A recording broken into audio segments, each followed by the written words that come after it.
নিষিদ্ধ সংগঠন ব্যতীত অন্যান্য যে সকল সংগঠন রয়েছে সেই সকল সংগঠন তাদের কার্যক্রম ক্যাম্পাসে চালিয়ে যাবে।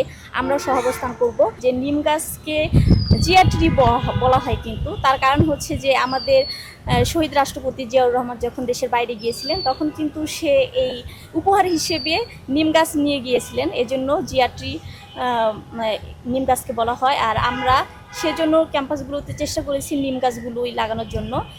আমাদের আজকের যে বৃক্ষরোপণ কর্মসূচি, এটা আমাদের শ্রদ্ধেয় জুলাই শহীদদের স্মরণে এবং একই সাথে আমাদের গণপ্রজাতন্ত্রী বাংলাদেশ সরকার মাননীয় প্রধানমন্ত্রী জনাব তারেক রহমানের 5 বছরের যে 25 কোটি বৃক্ষরোপণ কর্মসূচির আওতায় এই উপলক্ষে আমাদের আজকের যে ইডেন মহিলা কলেজ ক্যাম্পাসে ইডেন মহিলা কলেজ ছাত্রদলের পক্ষ থেকে বৃক্ষরোপণ কর্মসূচি।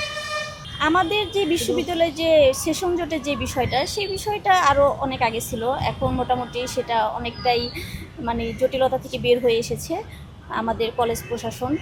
এবং আরও যে আমাদের ক্যাম্পাসে যে দেখা গেছে বিভিন্ন সময় বিভিন্ন যে অস্থিতিশীল করার চেষ্টা করে বিভিন্ন মাধ্যমে বিভিন্ন অন্যান্য যে যারা আছে, তো সেই বিষয়গুলো আল্লাহর রহমতে এখন আস্তে আস্তে স্থিতিশীল হচ্ছে।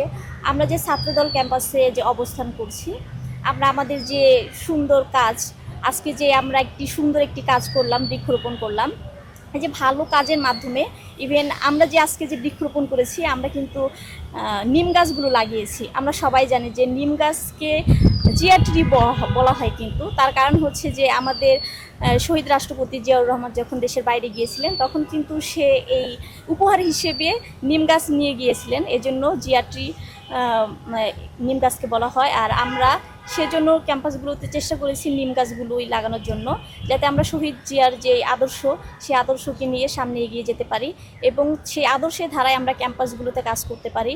এবং আমাদের অভিভাবক জনাব তারেক রহমান সে যেই ধারার নতুন বাংলাদেশের নতুন ধারার রাজনীতি করছে, আমরাও যাতে তারই পথ ধরে ক্যাম্পাসগুলোতে, বিশেষ করে ইডেন মহিলা কলেজে আমরা সেই সুষ্ঠু ধারার যে রাজনীতি আছে সেই ধরনের রাজনীতি যাতে আমরা ক্যাম্পাসগুলোতে করতে পারি এবং করব ইনশাল্লাহ, সেই বিষয়ে আমরা প্রতিজ্ঞাবদ্ধ।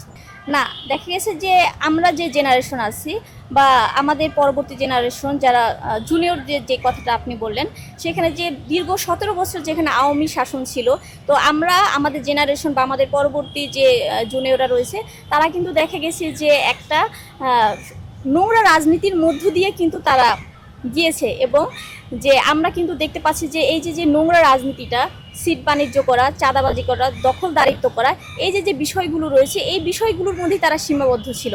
এখন যে আপনারা বলছেন যে ছাত্রদল, না, ছাত্রদল কিন্তু ক্যাম্পাসে অবস্থান করার পর 5 তারিখের পর থেকে তারা তাদের বিরুদ্ধে এখন পর্যন্ত কোনো চাঁদাবাজি বা সিট বাণিজ্যের বা দখলদারিত্বের কোনো অভিযোগ এখন পর্যন্ত কেউ করতে পারেনি, ইনশাল্লাহ ভবিষ্যতেও করতে পারবে না, কারণ তারা সেইভাবেই এগিয়ে যাচ্ছে একটি সুষ্ঠু ধারা রাজনীতি। আমরা জুলাই যোদ্ধারা জুলাই আন্দোলন করেছি বাংলাদেশকে পরিবর্তন করার জন্য, ক্যাম্পাসগুলোতে রাজনীতির একটা ধারাকে পরিবর্তন করার জন্য, যে একটা সুষ্ঠু রাজনীতি আমরা চাই, গণতান্ত্রিক পরিবেশ ফিরে আসুক ক্যাম্পাসগুলোতে।